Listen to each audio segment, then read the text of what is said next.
ពាក្យពុកធ្ងន់ជាងលោកាពុកជាអ្នកផ្ដល់សង្ខារគ្មានអ្នកណាស្មើពុកខ្ញុំឡើយពុកគឺជាព្រះជូនកូនហើយឆ្លងរកត្រើយទោះបីនឿយហត់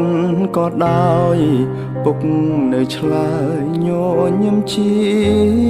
និច្ចពុកជាអ្នកក្រត្រតរួចចិញ្ចឹមកូនជីវិតរស័តដូចក្បូនកាយស្រពោនញើស្រោចកាយក្រមកំដៅថ្ងៃកំឡាំងបដូរយកដុល្លារគុតគង់ប្រកាំង